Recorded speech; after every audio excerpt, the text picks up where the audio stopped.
네, 사랑하는 안양제일교회 성도님들 그리고 잠언 201을 영상으로 시청하신 모든 분들 반갑습니다. 조용현 목사입니다. 네, 저희는 잠언의 두 번째 단락인 솔로몬의 잠언 이 중에서 다양한 주제들을 함께 살펴보고 있습니다. 그래서 첫 번째로는 언어에 대해서 배웠었고요. 두 번째로는 재물, 그리고 지난 시간에는 성품에 관련된 다양한 잠언들을 살펴보았습니다. 이런 언어, 재물, 성품은 어떻게 보면 개인에 관련된 그런 잠언들이었다고 할 수 있습니다. 그런데 오늘과 또 다음 시간에 배우게 될 잠언은 개인이 아니라 그 개인이 속한 공동체에 대한 잠언, 혹은 그 공동체에서 개인이 어떻게 행동해야 되는지에 대한 잠언의 말씀이라고 할 수 있습니다. 오늘은 가정에 대한 여러 가지 잠언들을 함께 살펴보고자 합니다. 잠언에서 이 가정과 관련된 말씀을 할 때는 특별히 세 가지로 나누어서 우리가 생각을 해볼 수가 있습니다. 첫 번째로는 어떤 배우자를 얻어서 한 가정을 이루는 것에 대해서 복이 있다라고 강조를 하고 있고요. 그렇게 배우자를 얻어서 한 가정을 이루고 나서 또 자녀를 얻었을 때 그 자녀를 양육하는 것에 대한 또 내용이 바로 두 번째라고 할 수가 있습니다.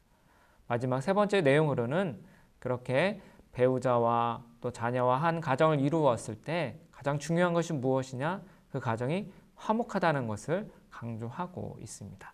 이 세 가지 내용에 초점을 맞춰서 오늘 가정과 관련된 여러 가지 잠언의 말씀들을 함께 살펴보도록 하겠습니다. 그럼 먼저 배우자를 얻고 또 배우자를 찾고 그래서 한 가정을 이루는 것이 얼마나 복된 것인지를 이 말씀을 통해서 함께 살펴보도록 하겠습니다. 네, 잠언 18장 22절의 말씀 함께 우리 읽어보도록 하겠습니다. 아내를 얻는 자는 복을 얻고 여호와께 은총을 받는 자니라. 아멘. 네, 여기서 이제 아내를 얻는다라고 표현이 되어 있는데요. 직접적으로 표현하지 않았지만 결혼 혹은 가정을 이루는 것에 대한 말씀으로 우리가 이해할 수 있습니다. 근데 아내를 얻는다고 할 때 이것을 굳이 아내라고만 한정할 필요는 없고요. 남편으로 우리가 또 바꿔서 생각할 수도 있습니다. 혹은 넓게는 배우자라고도 할 수 있겠습니다. 그런데 왜 아내라고 표현이 되어 있는가? 우리가 서두에서 함께 생각을 해보았지만 이 잠언의 말씀을 읽고 공부하는 독자가 누굽니까? 결혼 정년기에 접어든 혹은 성년기에 있는 아들들입니다. 그렇기 때문에 그 아들들을 대상으로 해서 이 말씀을 전하고 있기 때문에 아내를 얻는 것은 복이 있다라고 한 것이지 꼭 이 말씀을 아들에게 국한시켜서 이렇게 아내를 얻는 것으로만 우리가 생각할 필요는 없습니다. 네, 다시 말씀으로 돌아와서요. 여기서 보시면 아내를 얻는 것 혹은 아내를 찾는 것이 복이 있다라고 말씀을 하고 있습니다. 어떤 아내를 얻는 것이 복이 있다. 그것에 어떤 초점을 맞추기보다는 아내를 얻는 과정 혹은 아내를 얻는 어떤 그런 노력 자체가 복이 있다고 말씀하고 있습니다. 여기서 얻는다라는 표현은 그냥 아무런 노력 없이 내가 가만히 있는데 얻어지는 것, 그것을 가리키는 말이 아닙니다. 이 얻는다는 것은 앞서 나왔던 그런 표현이기도 한데요. 3장 13절 보시면 지혜를 얻은 자는 복이 있도다 할 때 그 지혜를 얻는 똑같은 단어입니다. 또 8장 35절에서 보시면 대저 나를 얻는 자는 생명을 얻고 할 때 이 얻다라고 똑같은 말이라고 할 수가 있습니다. 3장이나 8장이나 혹은 28장에서 동일하게 얻다라고 했을 때 그 숨겨진 의미는 무엇이냐면 내가 열심히 적극적으로 노력을 해서 찾는 것, 그래서 그렇게 찾았을 때 얻는 것을 가리켜서 여기에 얻다라고 표현이 되어 있습니다. 따라서 하나님 안에서 믿음의 가정을 이루기 위해서 아내를 얻는 것 그리고 아내를 찾는 사람이 바로 복이 있다라고 말씀하고 있습니다. 그렇게 아내를 얻은 사람, 남편을 얻은 사람, 배우자를 얻은 사람은 복이 있을 뿐만 아니라 후반절을 보니까 여호와께 은총을 받은 자라고 되어 있습니다. 네, 공동번역 개정판을 보시면 이렇게 번역을 해놨는데요. 아내를 얻는 것은 행복을 얻는 길, 야훼께서 주시는 선물이다 라고 되어 있습니다. 즉 여호와께 은총을 받는다는 것은 하나님께 선물을 받는 것으로도 우리가 이해할 수가 있습니다. 자, 이 말씀에서 어떤 아내를 찾아 얻었는지 그리고 그런 아내를 찾은 사람이 누구인지에 대한 초점보다는 아내를 얻는 것 혹은 배우자를 찾는 그 과정 자체가 참으로 복되다라고 말씀을 하고 있고요. 그렇게 배우자를 찾아서 한 가정을 이루는 것이 하나님께로부터 받는 선물이요 은총이라는 것을 이 말씀을 통해서 우리는 알 수 있습니다. 자, 그러면 19장 14절의 말씀 또 함께 살펴보도록 하겠습니다. 집과 재물은 조상에게서 상속하거니와 슬기로운 아내는 여호와께로서 말미암느니라. 아멘.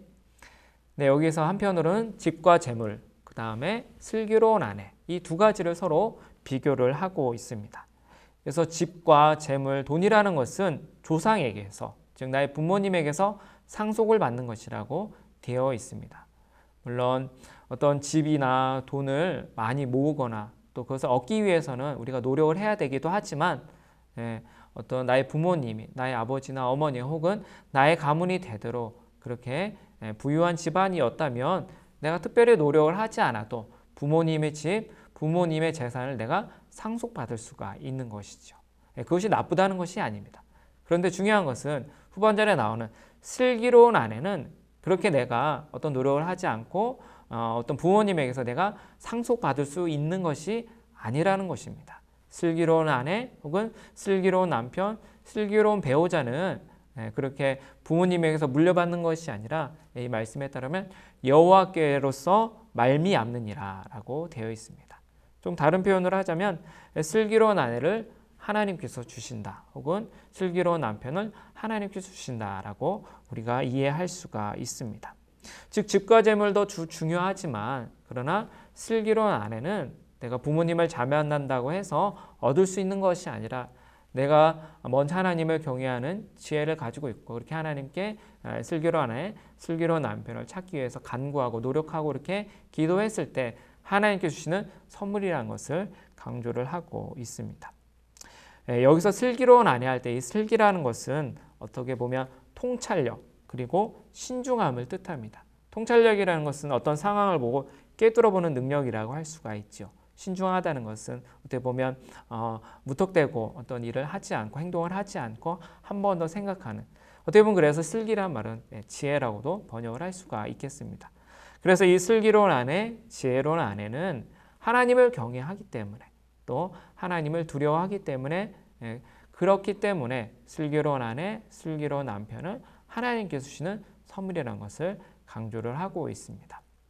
앞서서는 그저 아내를 얻는 것 혹은 남편을 얻는 것 그 자체 과정에 대해서 복이 있다. 그리고 얻었을 때 가정을 이루는 것이 복이 있다고 말씀했다면 여기에서는 한 걸음 더 나아가서 어떠한 아내, 어떠한 남편을 얻는 것이 중요하냐? 바로 슬기로운 남편, 슬기로운 아내, 하나님을 경외하는 그런 배우자를 얻는 것이 중요하다고 말씀을 하면서 그런 슬기로운 아내와 남편은 하나님께로부터 온다는 것을 말씀하고 또 강조하고 있습니다.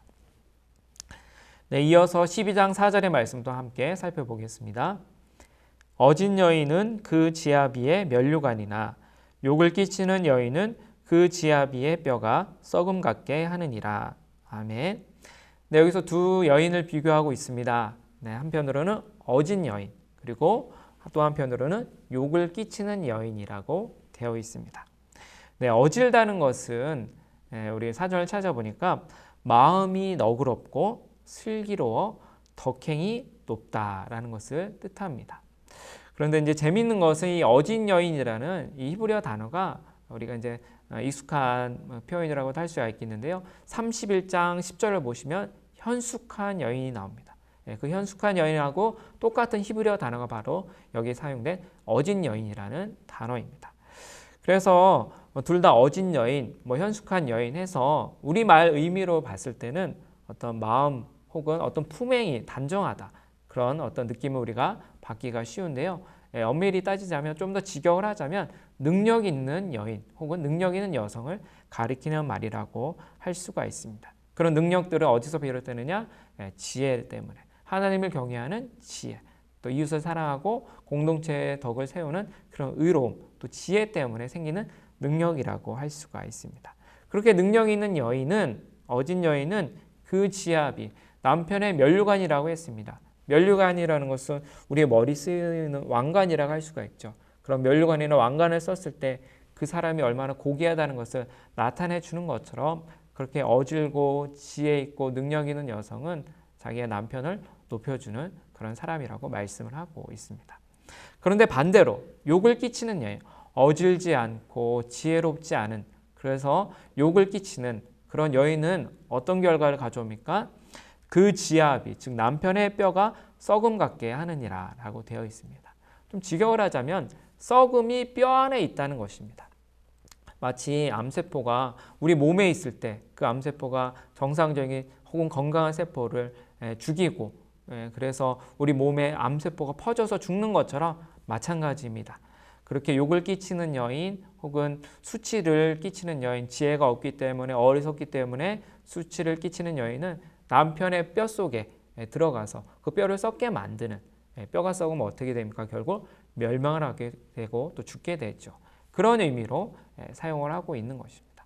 따라서 여기에서 12장 4절에서는 어진 여인 혹은 어진 남편, 어진 배우자는 그 남편이라든지 아내를 높여주게 되지만 그렇게 어질지 않고 욕을 끼치고 또 수치를 당하게 하는 그런 남편과 아내는 자신의 배우자를 망하게 하고 죽게 한다는 그런 경고의 말씀을 하고 있습니다.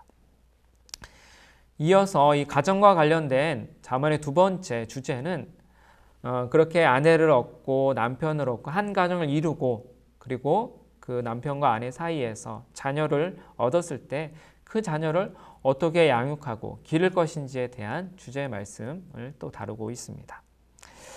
자, 그럼 먼저 13장 24절 우리 함께 살펴보겠습니다. 매를 아끼는 자는 그의 자식을 미워함이라. 자식을 사랑하는 자는 근실히 징계하느니라. 아멘. 자, 여기서 보시면 이제 전반절과 후반절에서 두 가지 사람을 비교하고 있습니다. 첫 번째 전반절에서는 매를 아끼는 사람이라고 되어 있고요. 후반절에서는 자식을 사랑하는 사람이라고 되어 있습니다. 이 두 사람이 지금 비교되고 있습니다. 즉, 매를 아끼는 사람은 자식을 사랑하지 않는 사람이고요. 또 자식을 사랑하는 사람은 매를 아끼지 않는다는 것입니다. 이 매라는 것은 우리가 쉽게 떠오르는 회초리 그런 것이라고 할 수가 있는데요. 매, 회초리를 왜 듭니까?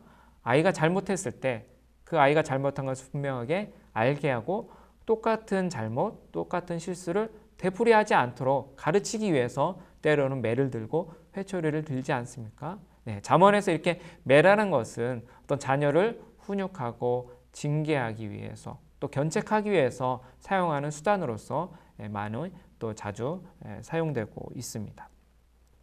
그런데 중요한 것은 매를 아끼는 사람은 혹은 매를 아끼는 부모는 그냥 나쁜 부모라고 하지 않았고요. 매를 아끼는 자는 여기 나와 있는 것처럼 그의 자식을 미워한다고 되어 있습니다. 단순히 그냥 매를 아낀다고 해서 어떻게 자식을 미워한다고 이야기를 할 수가 있느냐라고 우리가 생각을 할 수가 있지만 매를 왜 아낍니까?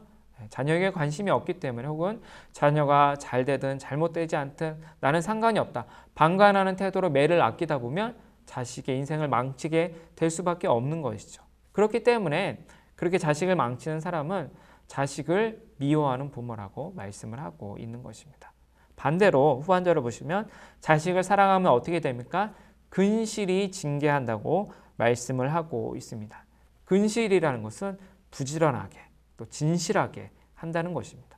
즉 자녀를 징계하는 데 있어서 부지런하게 자녀가 올바른 길로 갈 수 있도록 계속해서 꾸준하게 관심을 갖고 때로는 잘못을 할 때 징계하는 그런 태도를 가리키고요. 또 진실한 마음으로 징계를 하는 것이 바로 근실히 징계하는 것이라고 할 수가 있습니다.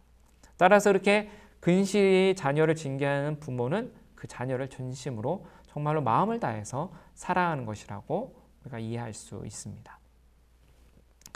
네, 이어서 잠언 22장 6절의 말씀을 또 함께 살펴보겠습니다. 마땅히 행할 길을 아이에게 가르치라. 그리하면 늙어도 그것을 떠나지 아니하리라. 아멘. 네, 이 말씀은 아마 여러분들 많이 좀 익숙하신 말씀일 것입니다. 특별히 이제 교회 학교에서 이 말씀을 어떤 주제의 말씀으로 놓고 또 많이들 가르치기도 하고 외우기도 하는데요. 네, 그렇죠. 분명히 아이들을 어떻게 교육하고 가르칠 것인지에 대한 이 말씀이라고 할 수 있습니다. 이 22장 6절의 말씀 특별히 이제 세 가지에 좀 나누어서 우리가 생각해 볼 필요가 있는데요. 첫 번째로는 아이들에게, 자녀에게 가르칠 것이 무엇이냐라는 것입니다. 제 앞에 나와 있는 것처럼 마땅히 행할 길입니다. 이 마땅히 행할 길이라는 것은 이제 새번역 성경을 보시면 마땅히 걸어가야 할 길이라고 번역되어 있습니다.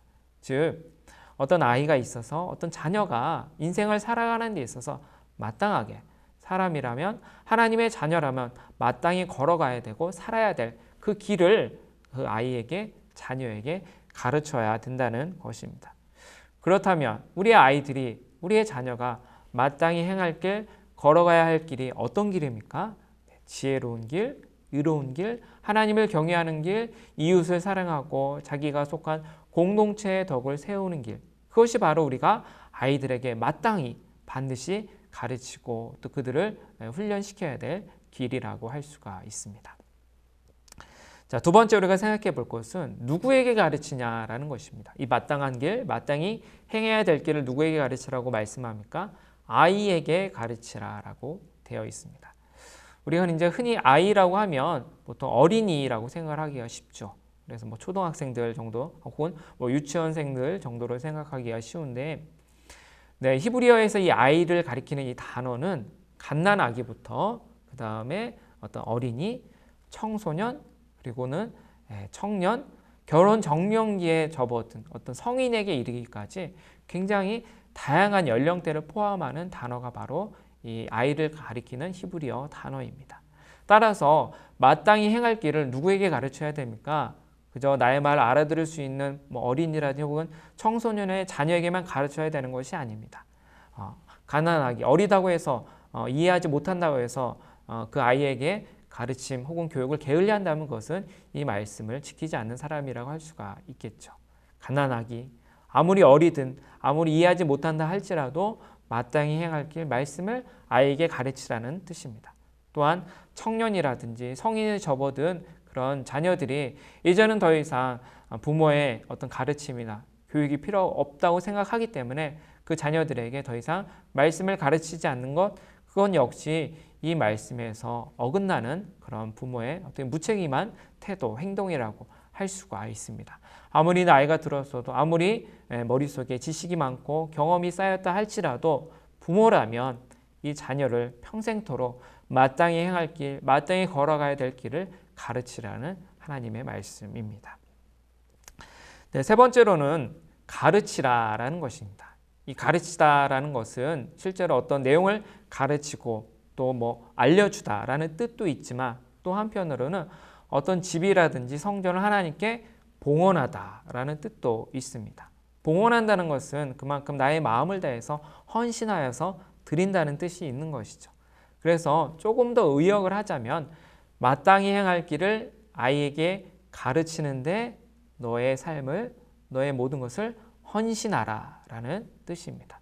이렇게 이해를 한다면 이 말씀이 그냥 단순히 그냥 내가 나의 아이를 혹은 나의 자녀를 혹은 내가 교회 학교에서 맡은 그런 학생들을 가르친다라고 생각을 할 수가 없겠죠. 그렇죠? 헌신하라고 했기 때문에 나의 막중한 어떤 책임감을 가지고 부모로서의 책임, 교사로서의 책임을 가지고 자녀와 아이들과 학생들을 가르치는데 나의 모든 것을 헌신하라라는 그런 의미로 우리가 이해할 필요가 있습니다. 그렇게 되면 어떤 결과가 일어납니까? 그리하면 늙어도 그것을 떠나지 아니하리라 라고 말씀합니다. 누가 그것을 떠나지 않는다고 이야기합니까? 그 아이가, 내가 보기에는 어린아이가 늙어서도 그것, 즉 마땅히 행할 길, 배웠던 것, 부모님에게서 배웠던 것 혹은 선생님에게 배웠던 그 마땅히 행할 길에서 떠나지 않는 그런 결과, 어떤 하나님의 복의 결과가 나타난다고 말씀하고 있습니다. 네, 이어서 또 22장 15절의 말씀을 함께 살펴보겠습니다. 아이의 마음에는 미련한 것이 얽혔으나 징계하는 채찍이 이를 멀리 쫓아내리라. 아멘.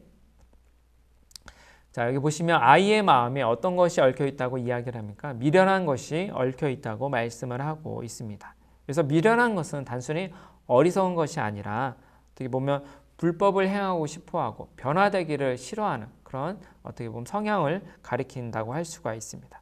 그래서 어떻게 보면 선천적으로 아이의 마음 가운데 그런 어떤 미련한 것이 얽혀 있을 수도 있고요. 후천적으로 어떻게 보면 여러 가지 환경적인 요인들 때문에 아이의 마음에 그렇게 불법을 행하고 싶어하고 또 변화되기를 싫어하는 그런 미련한 것이 얽혀 있을 수가 있습니다.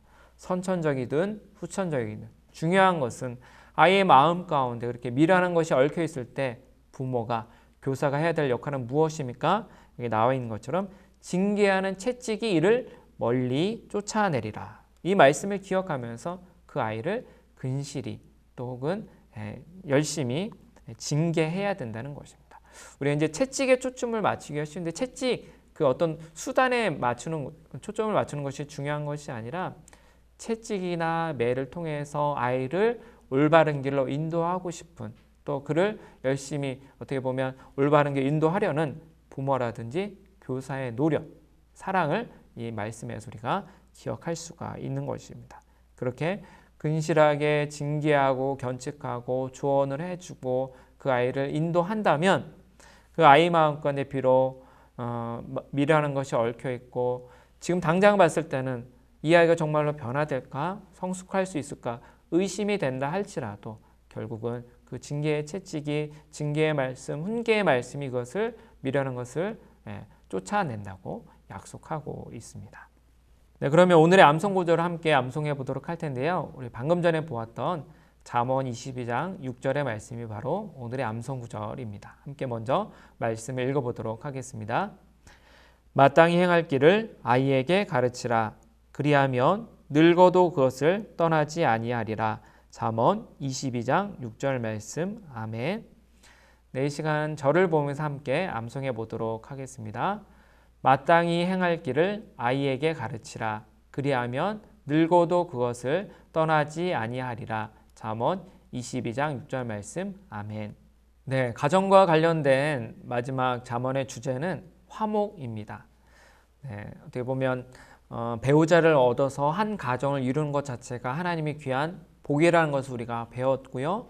또 배우자와 한 가정을 이루고 또 하나님께 주시는 선물인 자녀를 얻었을 때 그 자녀를 근실히 징계하고 마땅히 해야 할 길을 가르치는 건 역시 중요하다는 것을 배웠죠. 그렇다면 마지막으로 우리가 살펴봐야 될 것은 그렇게 함께 한 가정을 이룬 배우자와 또 아이들과 자녀와 함께 우리가 궁극적으로 추구해야 될 것은 무엇이냐? 바로 하나님께서 주시는 화목, 평안이라는 것입니다. 자, 그러면 17장 1절의 말씀 우리 함께 살펴보도록 하겠습니다. 마른 떡 한 조각만 있고도 화목하는 것이 제육이 집에 가득하고도 다투는 것보다 나으니라. 아멘. 네, 지금 어떤 두 가지 상황을 비교하고 있습니다. 전반절에 보시면 마른 떡 한 조각만 있고도 화목한 가정, 그리고 두 번째 가정은 제육이 집에 가득하지만 다투는 가정, 이 두 가정을 지금 비교하고 있는 것입니다. 네, 전반절에 나와 있는 마른 떡 한 조각이 했을 때 이 말랐다는 것은 실제로 떡이 말라 있다는 것입니다. 이제 떡은 어떻게 보면 빵이라고도 할 수가 있는데요. 어떤 기름이라든지 혹은 버터를 바르지 않는 그런 빵을 가리켜서 여기서 마른 빵 혹은 마른 떡이라고 표현을 했습니다. 왜 버터나 기름을 바르지 않은 마른 떡이 있는 걸까요? 그것을 좋아해서 그런 것이 아니라 경제적으로 궁핍하기 때문에 그런 버터라든지 기름조차 바를 수 없어서 그저 구운 빵을 먹을 수밖에 없는 참으로 경제적으로 굉장히 힘든 궁핍한 상황에 있는 가정을 지금 표현하고 있는 것입니다. 그렇게 경제적으로 궁핍하고 어려우면 우리가 상식적으로는 그런 어려움 때문에 가족들이 서로 다툰다고 생각을 많이 하죠. 그런데 여기서 이야기하는 가정은 그런 마른 떡 한 조각만 있지만 그러나 화목하는 가정이라고 표현을 하고 있습니다. 여기서 원래 화목이라는 것은 시끄럽다는 뜻입니다. 그래서 후반절 보시면 다투는 것하고도 비교되는 것이죠. 다툴 때는 우리가 막 서로 소리를 높여서 시끄럽게 막 다투는 것을 이야기하지 않습니까? 그런 것과 반대되는 것, 다툼이 없는 상태, 그것을 바로 여기서 화목이라고 표현을 하고 있습니다. 왜 화목합니까? 마른 떡 한 조각만 있고도 그것은 하나님을 경외하기 때문에 하나님께 주시는 평안함과 안전함이 바로 그 가정 가운데 있기 때문에 마른 떡 한 조각만 있지만 화목하다는 것입니다. 반대로 두 번째 가정은 어떤 가정입니까? 제육이 집에 가득하다고 되어 있습니다. 이때 제육이라는 것은 한자로 보자면 제사제, 고기 육자를 써서 제사에 쓰이는 고기를 가리키는 말입니다. 네, 레위기의 말씀을 보시면 보통 어떤 제사를 드릴 때 이제 고기를 제물로 하나님께 드렸을 때 제사를 드리고 나서 고기의 어떤 남은 부분을 제사장이 먹기도 하고요. 그 다음에 제사를 드린 사람 혹은 제사에 참여한 사람이 함께 그 고기를 나누어 먹습니다. 이제 고기라고 해서 다 같이 다 모든 부위가 맛있는 것은 아니죠. 특별히 어떤 부위가 맛이 있을 수도 있습니다. 혹은 똑같은 부위를 먹는다 하더라도 어떤 사람은 욕심이 생겨서 더 많이 먹고 싶어 할 수도 있습니다. 그런 제육 때문에 지금 다툼이 일어나고 있다는 것입니다. 또한 그런 제사에 쓰이는 고기라고 해석하지 않고 또 이 제육이라는 것을 고기가 가득한 상이라고 우리가 또 이해할 수도 있습니다. 그래서 세 번역 성경을 보시면 진수성찬을 가득 차린 집이라고 이야기를 합니다. 그래서 어떤 어떤 제사에 쓰이는 고기뿐만 아니라 그 집에 재물이 풍족하고 그래서 그 재물로 많은 고기, 어떻게 보면 진수성찬을 차려놓은 집, 그런 집을 지금 이야기를 하고 있는데 우리가 겉으로 봤을 때는 그런 집이 분명히 행복해야 되죠. 하지만 그런 많은 재물 때문에, 많은 음식 때문에, 진수성찬 때문에 지금 다툼이 일어나고 있다는 것입니다. 차라리 그런 집보다는 마른 떡 한 조각만 있고도 화목한 가정, 화목한 집이 훨씬 더 좋고 복되다고 지금 말씀하고 있습니다. 네, 이어서 15장 16절과 17절의 말씀도 함께 살펴보겠습니다. 가산이 적어도 여호와를 경외하는 것이 크게 부하고 번뇌하는 것보다 나으니라. 채소를 먹으며 서로 사랑하는 것이 살찐 소를 먹으며 서로 미워하는 것보다 나으니라. 아멘. 네, 이제 16절 그리고 17절에서는 가산이 적은 것 그리고 가산이 많은 그런 가정을 비교하고 있고요. 그 다음에 17절에서는 채소를 먹는 가정 그리고 살찐 소를 먹는 가정 이렇게 비교를 하고 있습니다. 먼저 16절 보시면 가산이라는 것은 집의 재산이라는 것이죠. 그래서 가산이 적다는 것은 어떻다는 것입니까? 경제적으로 궁핍하고 어려운 가정을 뜻합니다. 우리가 상식적으로 생각을 하면 경제적으로 어렵고 궁핍하면 그것 때문에 서로 가정에 불화가 일어나고 또 어려움이 많이 생긴다고 우리가 생각을 할 수가 있는데요. 그런데 그렇게 가산이 적음에도 불구하고 여호와를 경외하는 가정을 지금 이야기를 하고 있습니다. 그렇게 가산이 적지만 여호와를 경외하는 하나님을 경외하는 가정이 크게 부하고 번뇌하는 가정보다 낫다, 좋다고 말씀을 하고 있습니다. 여기서 번뇌라는 것은 무엇이냐면 마음이 시달려서 괴롭다는 것이죠. 왜 마음이 시달려서 괴롭습니까? 다른 여러 가지 걱정들 때문에 마음이 시달려서 괴로운 것이 아니라 크게 부하는 것 때문에, 즉 집안에 재물이 많기 때문에 마음이 시달려서 괴롭다는 것입니다. 어떻게 하면 그 재물을 더욱더 불릴 수 있을까? 어떻게 하면 그 재물을 잃지 않고 내가 잘 소유할 수 있을까? 간직할 수 있을까? 때문에 그 집에 번뇌가 있다는 것입니다. 따라서 이렇게 크게 부하고 번뇌하는 가정보다는 차라리 가산은 적지만 그러나 가정의 주인이 되시는 하나님을 경외하는 가정이 훨씬 더 하나님 보시기에 좋고 복된 가정이라고 말씀하고 있습니다. 네, 17절은 이어서 채소와 살찐 소를 비교하고 있는데요.